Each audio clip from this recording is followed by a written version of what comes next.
Good morning, children. Hope you all are safe in your houses. Today we will be studying the first chapter of biology in your book.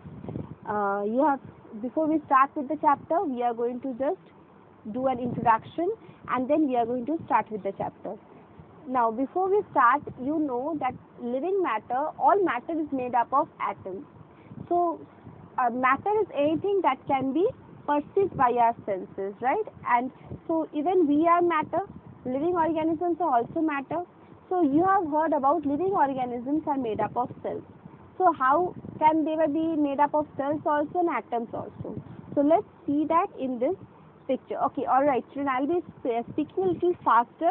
If you have any problem, you can do one thing. You can just slow down the video because I have to make this video a little small. It can't be very big.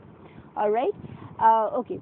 Now, so this atoms are going to together form molecules. The molecules together form the macromolecules, and the macromolecules together form the cells cells that is there in our body.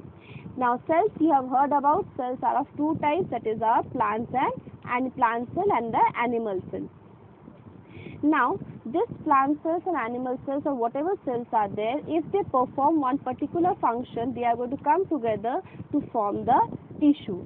The different tissues, the different cells that have one particular function will be known as the tissues.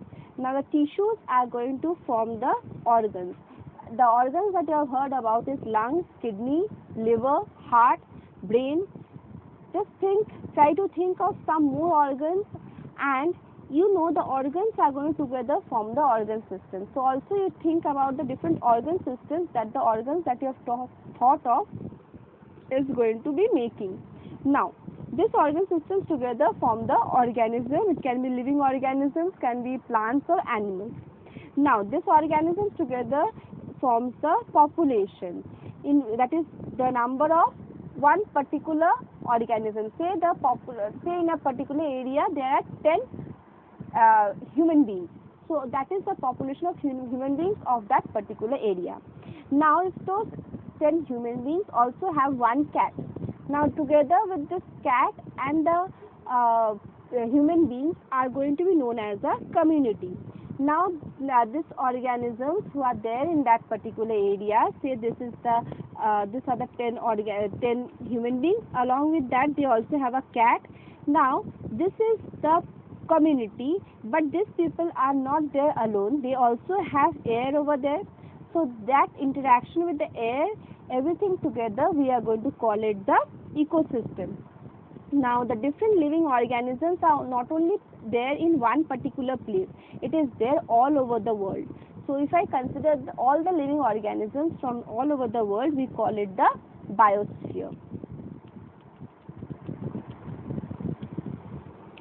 All right. So let's study what we are actually about to let's study the chapter that we are going to study. The chapter that is the tissues. Now, if I tell you what is the meaning of cell, you can say all living organisms are made up of cells. Cells are the basic unit of life, the building block of our life.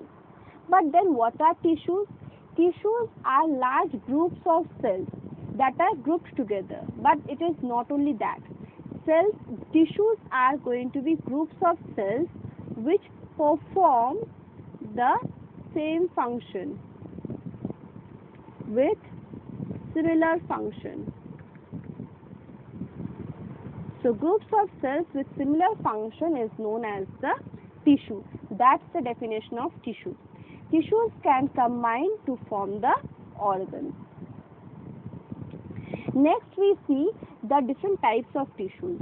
You know that there are two types of cells, the plant cell and animal cells. So similarly, we have two types of tissues, the plant tissues and animal tissues. We have to study each of this in detail.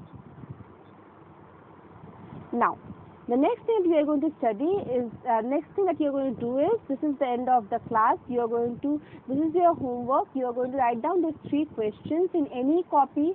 It can be any spare page, any copy, but please try to keep it all together in one place so that after the school reopens, we can actually study it properly. Alright. So for homework, you are going to write down draw the level of organization of living world that I have already taught you in the first slide. Then define tissues. The definition of tissues I gave you. All right. Then you are going to study the next question is what are the different types of tissues. So that's it. You are going to write down these 3 answers. The answers are there in the slide while I was teaching you. Also, I told you while I was teaching you that what is just write down some names of organs and organ systems that they have. That is also one more of your homework. So that's it, children. Thank you.